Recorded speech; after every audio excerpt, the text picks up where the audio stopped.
Good morning guys, what's up? So once again, I welcome you to the chemistry classes. You must be happy, right? We were done with the complete chapter in our last class. Like I remember starting with the discussion of atomic structure. We have discussed the complete details about the structure of atom or the chapter atomic structure. Now, having done with all these things, I think today is the best time that we can move on to the question answer sessions, right? So with this note, let me begin up with the very first exercise that I have taken for which is from JEE mains pattern. So you know what I did? I tried to gather around 10 questions from all the previous year JEE mains paper. So let me show you if you want. These are the 10 questions that I have collected. Let us start beginning with the very first question of the series. Now the question says that the Rutherford's experiment which established the nuclear model of the atom used a beam of what? That means he is simply asking us to do the details of Rutherford's experiment. So the Rutherford experiment that was done in order to establish the nuclear model of an atom. Like Rutherford was the person who said that there is a nucleus in the atom, right? So this used a beam of what? So let us first gather the knowledge about Rutherford's model of an atom once again. See guys, if I'm not wrong, we have discussed, right, that in the Rutherford's model of an atom, first of all, we have taken a lead chamber. Now, in the lead chamber, you kept a radioactive atom which was radium. And after that, we have also taken a very thin sheet which was made up of gold. Right? So we used to call it as gold foil. Now you remember, right, that radium was getting disintegrated and it led to the release of positively charged particles. I remember telling you in details that those positively charged particles were helium nuclei. They were not helium atoms. Why they were helium nuclei? Let's see. So we know, right, helium is atomic number 2, 4. So there are 2 protons, 2 electrons and there were 2 neutrons. Right? Protons I am showing with positive, electrons as negative, neutrons as neutral. Now with the release of 2 electrons, we will be left with 2 positive and 2 neutral particles, right? So this was our helium 2 plus. So I remember telling you that the helium 2 plus cation were released and these helium 2 plus cations are nothing but see, it is protons plus neutrons which is the helium nucleus. So a beam of alpha particles, or in other words you can call them a beam of helium nuclei, were released. Let us read out all the options one by one to figure out if there is any correct answer, and if it is, which one is the correct answer. Option number A says beta particles. No guys, never ever we said beta particles. Gamma rays, no. Then the third option says helium atoms. No. Helium atom is He, but I know that alpha particle is positively charged, so not even this. And the fourth one is helium nuclei which impinged on a metal foil and got scattered, and that is the perfect answer for question number first. And hence question number 1 can be written with the correct option as option number D. Okay. Having done with this particular question, now let us move on to the second question.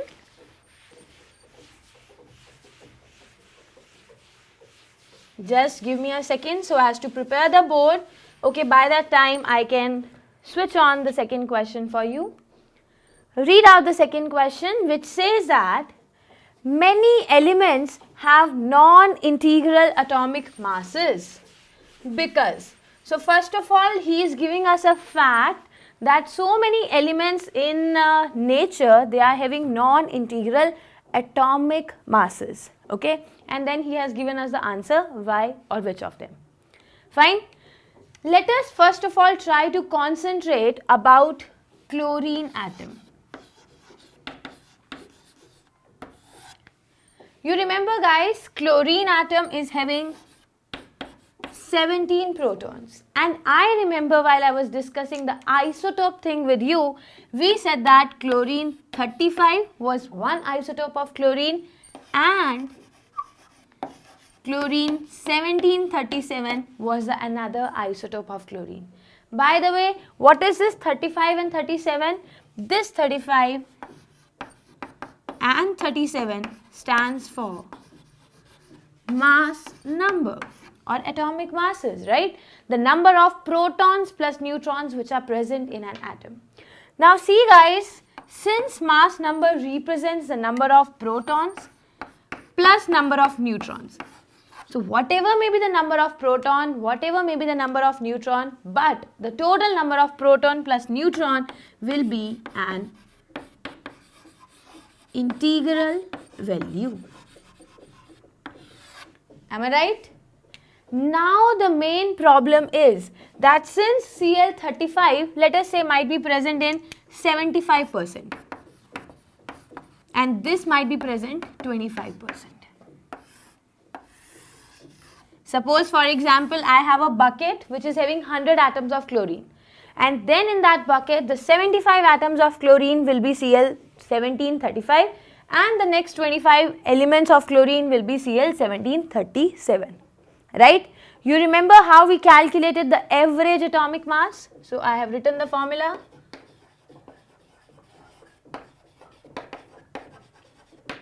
The average atomic mass was written as the like 35, the mass number, into 75 atoms are there. So let us say 75 divided by 100 plus, then the other one is 37 into 25 by 100. Okay, and suppose if you solve it, you will get the answer as 35.5. So in general, we can say that the atomic mass of chlorine which you will be using in questions will be 35.5. But is it correct to say that this is coming because of the number of protons plus neutrons? No, right? So this non-integral, the non-integral mass of any particular element is found out. Why? Because the element is there in the isotopic form. Not only this, I am also very sure because the two isotopes occur in different amount. And since they are occurring in different amount, the atomic mass may be found to be a non-integral value. Right? Let us look at the options. So reading the question once again, many elements have non-integral masses because they have isotopes. Yes, that is correct. Because their isotopes have non-integral masses, this is wrong. See, I have specified this thing, that the two isotopes were having atomic mass of 35 and 37. So these were integral values. Because even if you are talking about isotopes, they must be having some number of protons, some number of neutrons. You sum them together and then only you will get some integral value.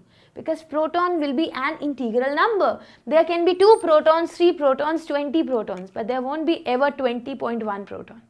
Right? So the number of protons plus neutrons together will be coming out to be an integral value. So this B option is wrong. Moving on to the third option, the isotopes have different masses. That is correct. So we can simply say that the isotopes are having different masses. This is also correct. The next is the constituents, neutrons, protons and electrons combine to give fractional mass. No guys, I am not even taking into account the masses of protons, neutrons and electrons. I am just taking into account the numbers of protons and neutrons which are present in any atom, so as to call it as atomic masses. Fine? The question was really interesting because many students can get confused in option number D. Right? Many students can get confused in option number B as well. But the correct answer for this particular question is A and C. Okay. So guys, this was about the second question. Now it's a time that we can move on to the third question. So So just give me a second once again.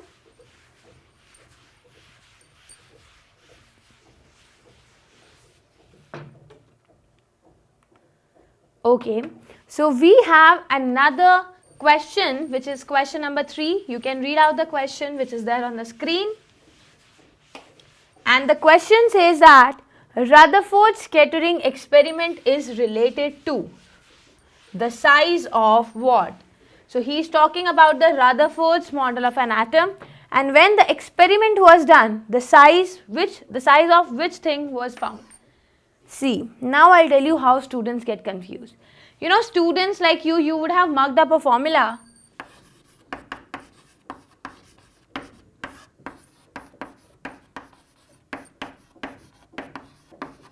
So there is a formula like R is equal to n square h square by, so you will be doing like 2R is equal to 2n square h square by 8 pi square m kz e square. In other words, I have seen students writing this formula as R is equal to n square h square by 4 pi square m kz e square. So these people have mugged up the formula. And then they'll be thinking, ma'am, the formula was given by Bohr. So they would have marked Bohr. So this is what? This is the formula of radius of nth orbit of an atom, right? So they'll simply say, ma'am, this was done for an atom. No, guys, no. This formula has got no link with this particular question that has been written on board. The question simply is talking about the Rutherford's alpha scattering experiment. And while Rutherford's alpha scattering experiment was done, these kinds of formulas were not taken into consideration. What was done in the Rutherford's model of an atom? See, we have already done it, no? Right now also I explained, you people were to take a lead chamber, keeping a radioactive particle here, which was undergoing disintegration to form alpha particles. Alpha particles were supposed to be positively charged. Then they were allowed to pass through a thin gold foil, right? And finally, you could see that most of the, so what were the postulates? Let's directly come on to the postulates. So the postulates were that most of the alpha particles were moving in the straight line without any deviation. That means too much space in the atom must be empty.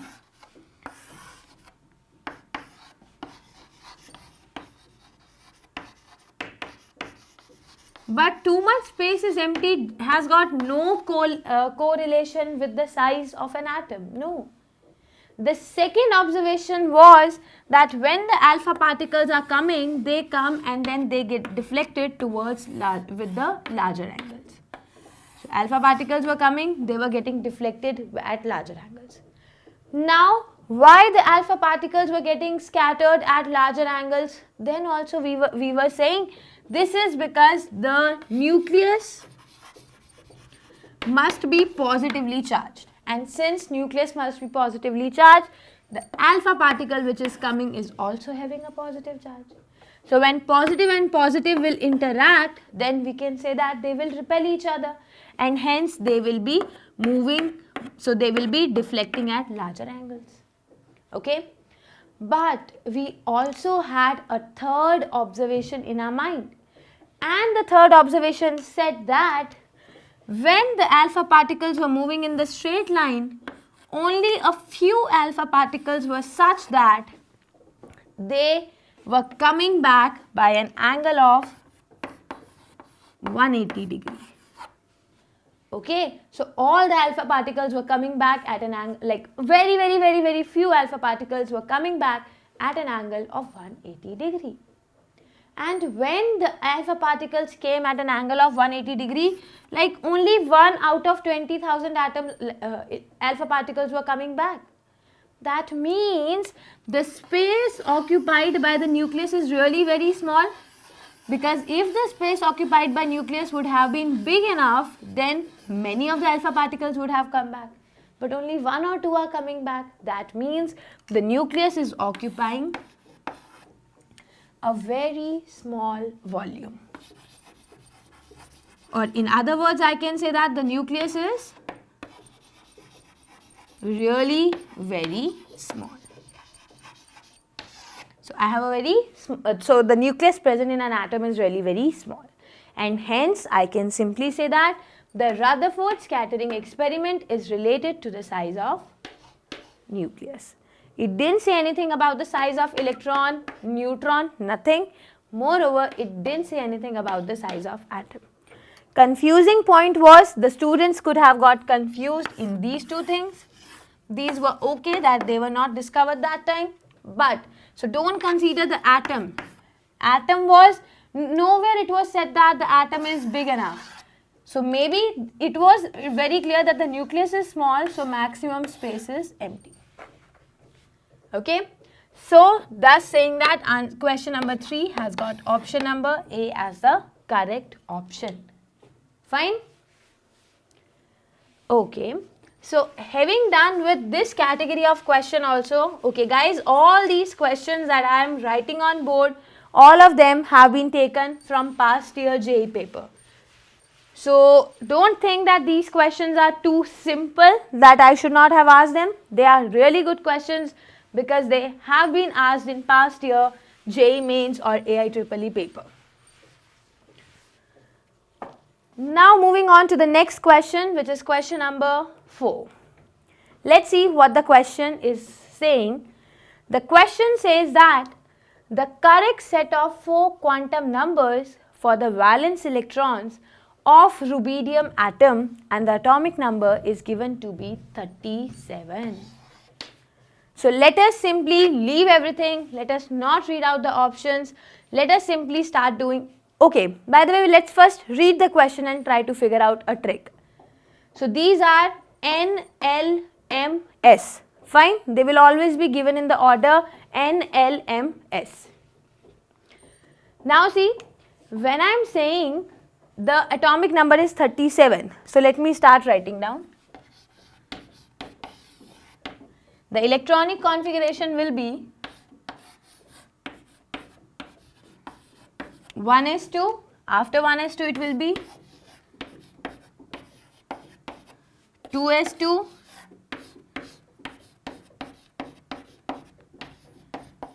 2p6. Okay, so how many have been done? We are done with 10. So 1s2, 2s2, 2p6, then we have 3s2,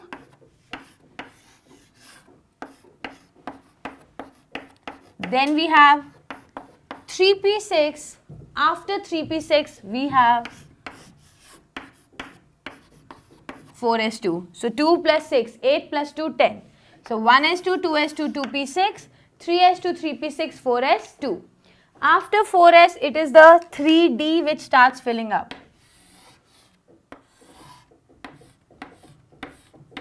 So in 3d, we know, right, there can be a maximum of 10 electrons. So we got 10 here, we got 10 here. And then put 10 here. 1, 2, 3, 4, 5, 6, 7, 8, 9, 10. So it is 3d10. Another 10 are done. After 3d10, it should be 4p.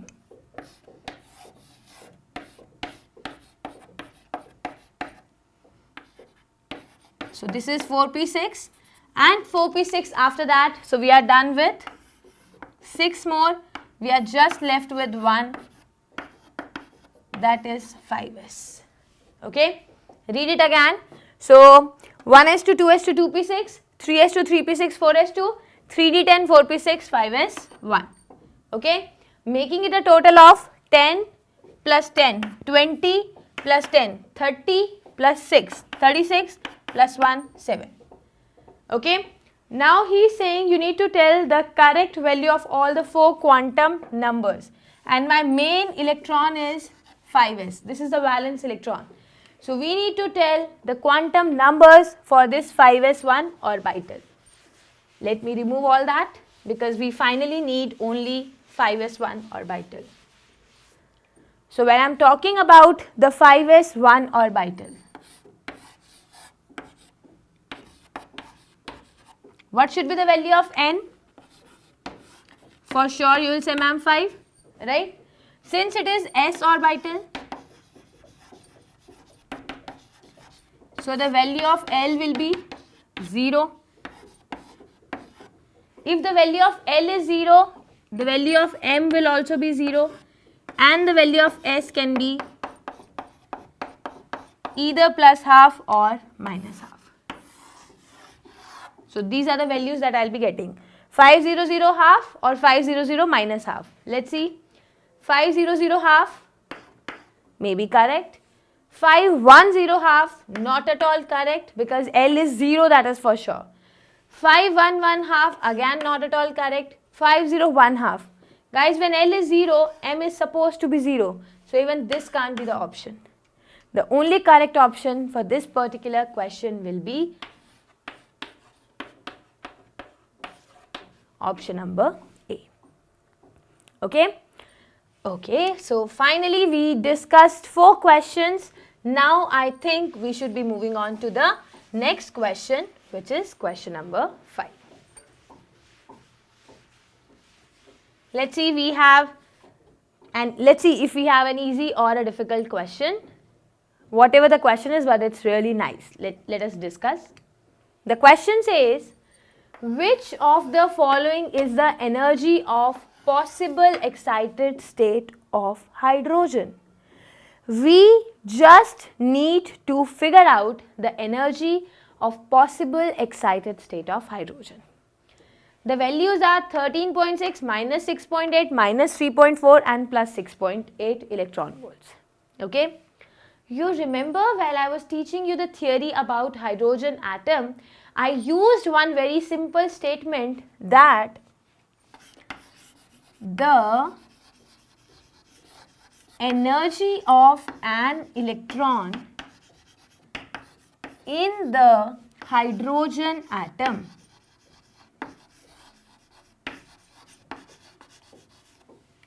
is minimum closest to the nucleus. Is minimum when it is closest to the nucleus.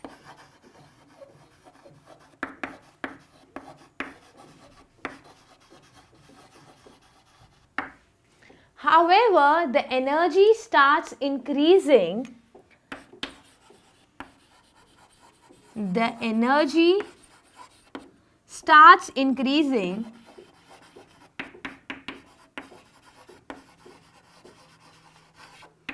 and approaches the maximum value. However, the energy starts increasing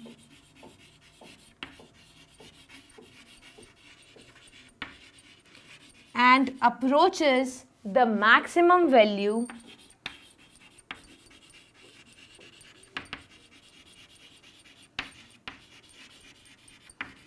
of 0. So the maximum value of the energy of an electron can be taken to be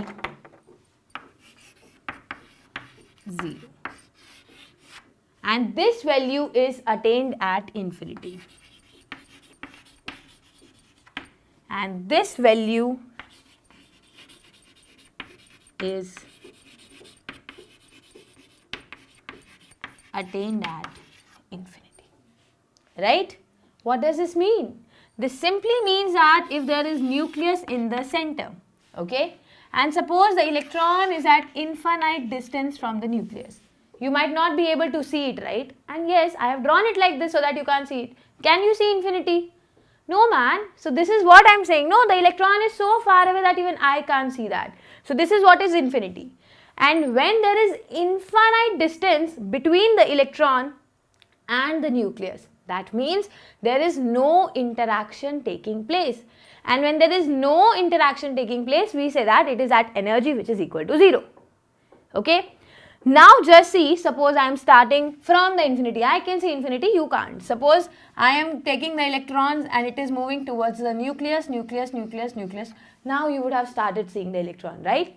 So if the electron is coming close, close, close, close, close to the nucleus, then there will be attractive force. And we know that the attractive force must be having a negative value. Okay, so 0 was at infinity. Now it is coming slowly close to the nucleus. And this you know, the energy of the first orbit will be equal to minus 13.6 electron volt. Right? So if the electron will be in the first orbit, the energy will be minus 13.6 electron volt. It cannot come close. However, if it starts going above, the energy value should decrease. It should decrease and it should become close to 0. So it should be approaching 0. Right? So let us just guess any value. So this is minus 13.6, minus 11.6, minus 9.6, blah, blah, blah, blah, blah, and it should go to 0. Right? Now look at the options. Options are plus 13.6. I said no. The maximum value that you can approach is 0. So this cannot be the answer. Next possible answer is, let's say plus 6.8. No yaar, I said maximum is 0 means 0. So even this can't be the answer. Now we are left with two options. Either the energy can be this or energy can be this. Because both of them are lying in the scale between 0 to minus 13.6. Okay. Now do you remember one more point that I have told you?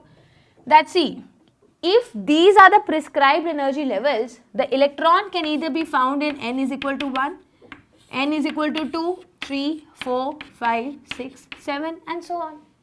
That means the electron can never be found out somewhere here. This is no energy level, and if this is no energy level, electron cannot be found out there. Right? So the electrons, the energy of the electron should be an integral multiple of n. Right? Now listen to me carefully.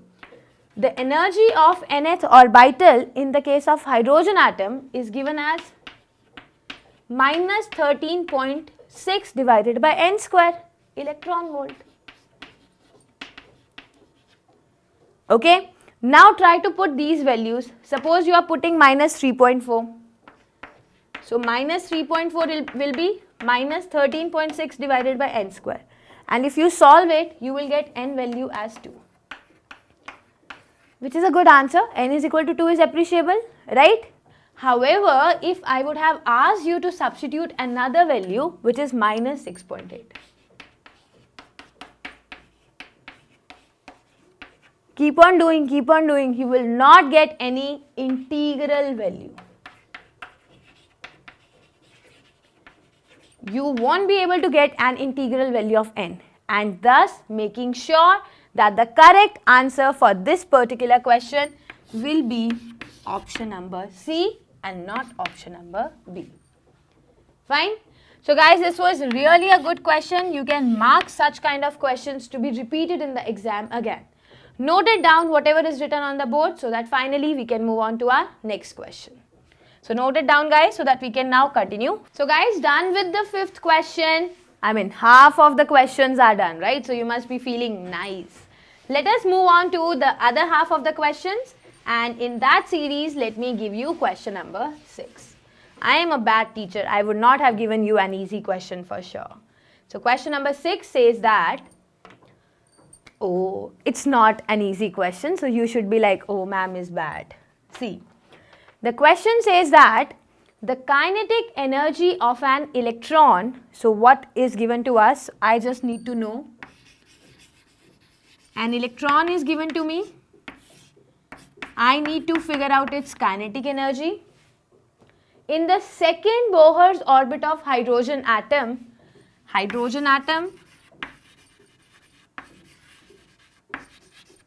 and second Bohr's orbit.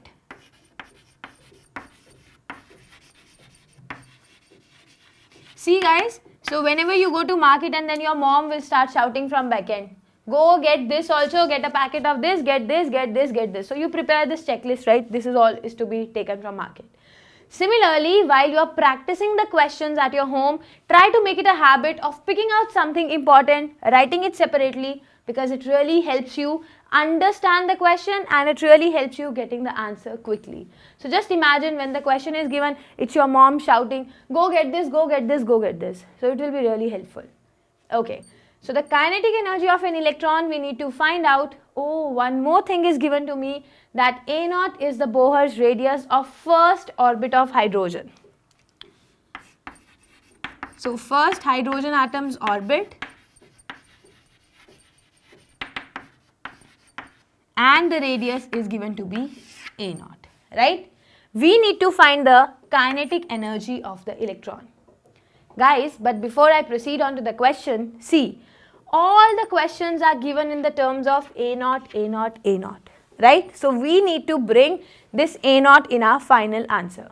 Do whatever best possible, but this A naught should be there in the answers, okay? Now see how to proceed. We know kinetic energy will be equal to half mv square. Am I right? M is the mass of electron, v is the velocity with which electron is moving. Okay? Can I do one thing?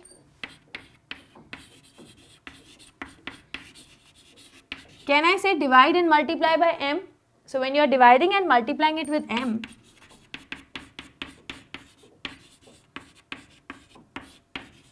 oh nice, so we'll get half. I can write it to be mv whole square divided by 2m, right? Now see, as soon as I see this word mv, one very good obvious thing comes to my mind, and that is the statement which was given by Bohr, according to which we say that the angular momentum of the electron moving around the nucleus is an integral multiple of h by 2 pi, right? So that is mvr is equal to nh by 2 pi. From here, can you get the value of mv, which is nh by 2 pi? So mv is equal to nh by 2 pi r. So keep mv on the left hand side, you will get nh by 2 pi r, right? Now we know this r can also be written as nh by 2 pi a, where a may be the radius of nth orbit of the hydrogen atom, right? Now guys, you do agree, right? Rn is equal to R naught into, so what is the relationship between this? Rn is equal to R naught into what? Into n square by z or into z square by n? This was the question. So Rn is equal to R naught into n square by z. Okay, you need to remember. Similarly, I can say radius of any nth orbit will be equal to radius of first orbit into n square divided by z. Okay, so for hydrogen atom we know that z value is 1. So a naught, so we will have an is equal to a naught into n square. Am I right? Let us substitute it here. Put the value of an. nh divided by 2 pi a naught into n square. And this is the value of mv that we have obtained. Clear? Now try to substitute the value of mv here. Let me remove this. And we know the second Bohr's orbit I will be talking about. See carefully. We'll get kinetic energy is equal to mv whole square. nh to be divided by 2 pi a naught into n square whole square to be divided by 2m. Am I right? Now moving further, n square h square divided by, so 2m will go in the, so no, 2m will not go anywhere. So it's just n square h square to be divided by 4 pi square a naught square n raised to the power 4 multiplied by 2m. Fine? If I ask you to solve it further, n square and n raised to the power 4 get cancelled and you will get n square. Okay? Start substituting the value. H square to be divided by 4 pi square a naught square into 2 into m. What is the value of n? N is 2. So 2 into 2, 4. So finally what you will be getting? h square divided by, guys see, 4 into 2, 8, 8 into 4, 32. Pi square a naught square into m. Try and see if this matches the options. So one is h square by 4 pi square. We do not have 4 in the denominator. H square by 16 pi square. No.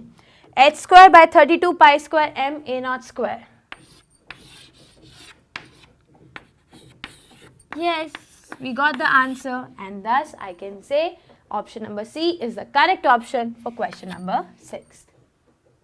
Fine. This was a really good question. One more thing, the step. This step is really very important. This step and this step. These two steps are the crux of the question. You should remember this, and this will be used in other questions as well. Fine. Now let us move on to the next question. But before that, I need a minute or so from you.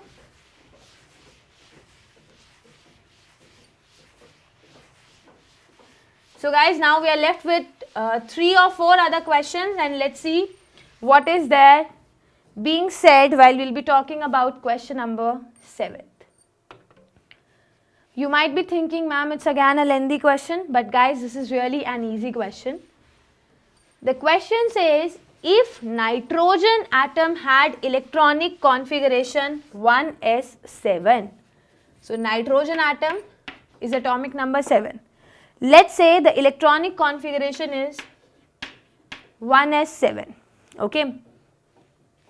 Now he is saying it would have lower energy than that of the normal ground state electronic configuration.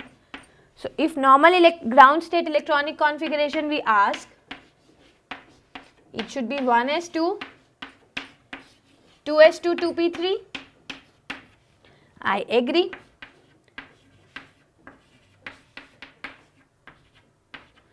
Now the question is, because this time the electrons will be closer to the nucleus, but still 1s7 is not observed because it will violate what? Guys, see, this is a very simple question. If I am saying, let us agree to his statement that here 2 electrons are in 1s, 2 electrons are in 2s, 3 electrons are in 2p, right? You start going away from the nucleus and the energy will increase, right? So if you talk about this electronic configuration 1s2, 2s2, 2p3, the energy of the electrons in this configuration should be a higher value. So why don't we say that the 1s orbital that I have should have 7 electrons? Okay, let us assume it has 7. Then what's the problem? You know, right, for 1s, all the 7 electrons which are there, n value is 1, L value is 0 because it is s orbital, m value will be 0, right? Now we are having just 2 values of spin. Either the spin can be plus half or the spin can be minus half. So 2 of the electrons I can enter like this. What should be the third electron? The third electron should be having which spin? Because I know according to Pauli's exclusion principle, no 2 electrons, if I am drawing the third electron, no 2 electrons can have the same set of all the 4 quantum numbers. But I am left with no option. Either I have to draw plus half or I have to draw minus half. If I draw plus half, it will match here. If I draw minus half, it will match here. And thus, we can say that no more than 2 electrons can be present in any orbital. Because according to Pauli's exclusion principle that has been marked as option number C, only a maximum of 2 electrons can be kept in an orbital, and both the 2 electrons should be of opposite spin. Okay, and also the Pauli's exclusion principle says that there is no possibility that more than that 2 electrons can have the same set of all the 4 quantum numbers. But if I take this case of 7 electrons in one orbital, then this will be same, this will be same, this will be same, and forcefully you will make S also same, and thus it will be against the Pauli's exclusion principle. Fine. So option number C will be again the correct option for question number 7th. Okay. Let us now move on to the next question, which is our question number 8. But before that, again, I want you to relax for a minute maybe so that you can concentrate on question number 8 properly.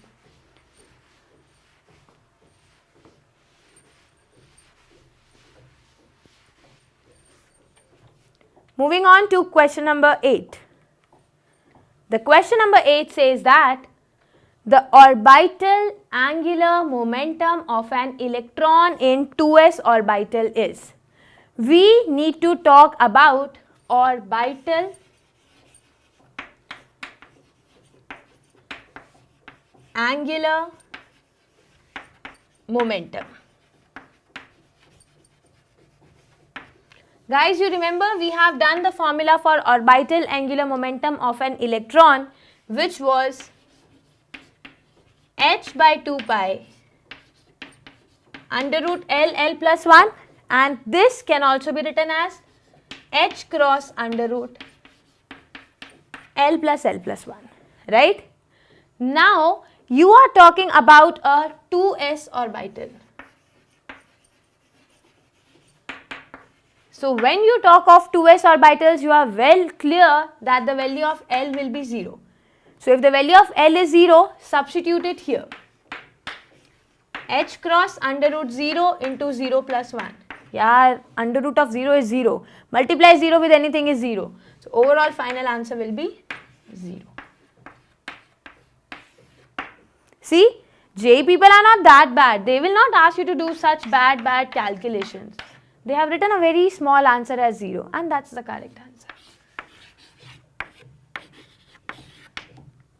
Okay, easy one, right? So if you would have done the formula, you would have done this question also very quickly. Now what to do next is to come on to the second last question of the series, which is question number 9th. So be ready for 2 more questions. We are gonna study question number 9th and question number 10th. See what's there in question number 9th. Question number 9 says that which of the following set of quantum numbers represent an impossible arrangement? So this clearly says I am talking about impossible arrangement. That means which of them is not possible. That means you need to find out which of them is incorrect. So be clear, write it somewhere that he is asking incorrect option. Okay. Let's start with the first one where he is saying n is equal to 3. So just start writing by yourself. When n is equal to 3, can you say that ma'am L will be 0, 1, 2? When L is 0, can you say M is 0? When L is 1, can you say M will be minus 1, 0, 1? And when L is 2, can you say M to be minus 2, minus 1, 0, 1, 2? Right? Now see, read out the first option. N3, L2, M minus 2. Let's see. N3, L2, M minus 2, and the spin also plus half. All are correct? So this is correct option. Don't say, ma'am, we got the answer and this is the answer. No, yaar. I said 3 times. Incorrect he is asking. So first figure out the incorrect, then only mark the answer. So first is not our answer. First is the correct statement but not the correct answer. Next is n is equal to 4. So see, n is equal to 4. Can you say L is 0, 1, 2, 3? Now don't do randomly. He is saying N4, L0, M0 and further S is equal to plus half. Clear? So this is also correct but not the correct answer. Moving on to the third part. The third part says n is equal to 3. So let's do here. When n is 3, what will be the possible value of L? 0, 1, 2. When L is 0, M will be 0.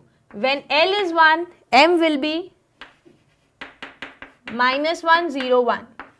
And when L is 2, M will be minus 2, minus 1, 0, 1, 2. Option says N3, okay, okay, L2, okay, okay, M minus 3. How can this be possible? When the value of L is 2, M can be only minus 2, 2, 2. So there is no point of getting minus 3. So this is the incorrect option and hence the answer to our question. Clear? Okay. Finally, I will be presenting the last question for you people. Now, I will not be solving it, but I want first you people should try out the question. So, let's see the question. And now you will be saying, when you want us to try out, genuinely you would have given it a difficult question. For you, every question was like easy, right?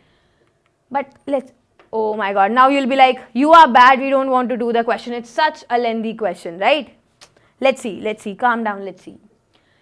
Question number 10 states that the quantum numbers plus half and minus half for the electron spin represent what?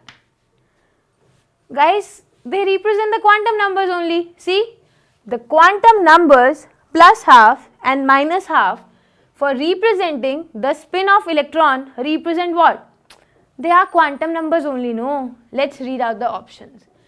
It says, okay, by the way, you know one more thing, right? We generally say that the electron can spin in the clockwise direction as well as the electron can spin in the anti-clockwise direction.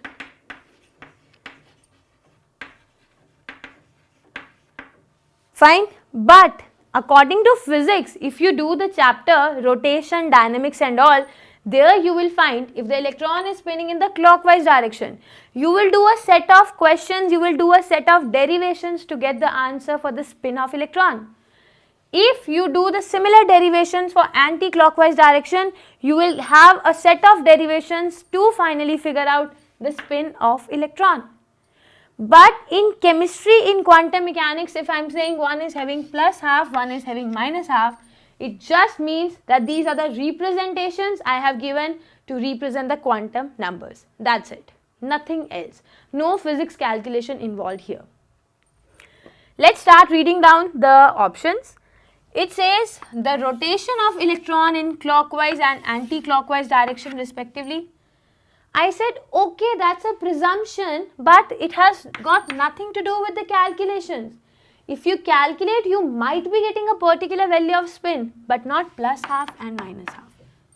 Okay, so this is not the correct option.